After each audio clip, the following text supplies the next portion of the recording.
Kuvittele hetki ääni, jota et kuule korvillasi, vaan jossain syvemmällä. Ääni, joka ei viihdytä, vaan kutsuu. Muinaisessa Suomessa uskottiin, että jotkut äänet eivät syntyneet tätä maailmaa varten. Ne eivät olleet lauluja, vaan avaimia, ja yksi soitin oli niistä vaarallisin. Kantele, ei kansallisromanttinen symboli, ei viaton kansansoittimen alku, vaan soitin, jonka uskottiin avaavan rajan elävien ja kuolleiden välillä. Vanhoissa runoissa varoitetaan yhdestä asiasta ylitse muiden. Älä soita, jos et tiedä kuka kuuntelee. Koska kanteleen ääni ei kutsunut vain ihmisiä. Se kutsui metsän väen. Se kutsui veden alla odottavat.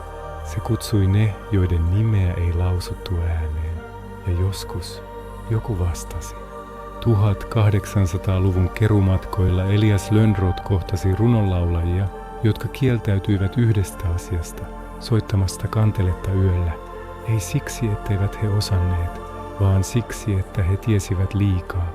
Eräs Vienan Karjalan vanhus sanoi, yöllä kannel soi itsekseen, ei sormien alla, vaan jostain muualta.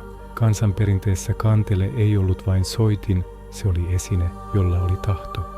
Jos soitit väärässä mielentilassa, väärässä paikassa tai väärään aikaan, soitin saattoi vastata, ei sävelillä, vaan seurauksilla, unilla, jotka eivät päättyneet, muistojen katoamisella tai sillä, että metsään mennyt ei enää löytänyt takaisin.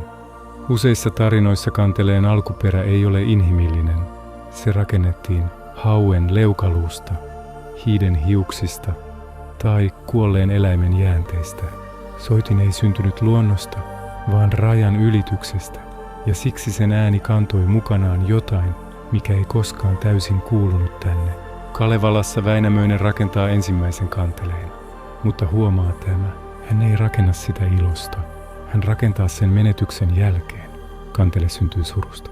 Ja juuri siksi sen ääni on niin voimakas. Muinaisessa ajattelussa suru oli porttitila, jossa ihminen oli jo puoliksi toisella puolella. Kun kantele soi, kaikki pysähtyy. Eläimet lakkaavat liikkumasta. Ihmiset unohtavat aikansa. Henget kuuntelevat. Tämä ei ole viihdettä, tämä on rituaali. Ääni ei kulje vain ilmassa. Se kulkee maassa, vedessä ja unessa. Kantele ei kerro tarinaa. Se avaa tilan, jossa tarinat syntyvät, mutta jokaisella portilla on sääntö. Kanteletta ei saanut soittaa kostoksi, vihasta, vallanhalusta, sillä silloin soitin ei enää kuunnellut soittajaa. Silloin se alkoi kutsua jotain muuta. Ja näissä tarinoissa soittaja menettää aina jotain, nimensä, muistinsa tai tiensä takaisin. Kristinuskon myötä kantele kesytettiin. Siitä tehtiin soitin, ei enää välinettä. Sen tarinat lyhennettiin, sen vaarat vaiettiin. Mutta yksi asia jäi. Ajatus siitä, että ääni voi yhä avata jotain sisällämme, jota emme täysin hallitse. Ehkä kanteleen kirous ei ollut koskaan itse soittimessa, vaan siinä, että se muistutti meitä jostain, minkä halusimme unohtaa.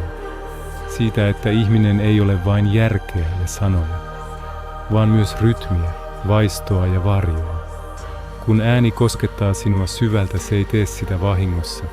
Se osuu johonkin vanhempaan kuin logiikka, johonkin, joka muistaa vielä ajan, jolloin maailma ei ollut suljettu. Kantele ei avannut ovea toiseen maailmaan siksi, että se oli maaginen, vaan siksi, että me olimme avoimia. Me kuuntelimme. Me uskalsimme pysähtyä. Ja ehkä kaikkein vaarallisin ajatus on tämä. Ovi ei ole koskaan sulkeutunut. Me vain opimme olemaan kuuntelematta. Mutta jos joskus kuulet äänen, joka tuntuu tutummalta kuin sanat, muista tämä, kaikki portit eivät johda pois. Jotkut johtavat takaisin.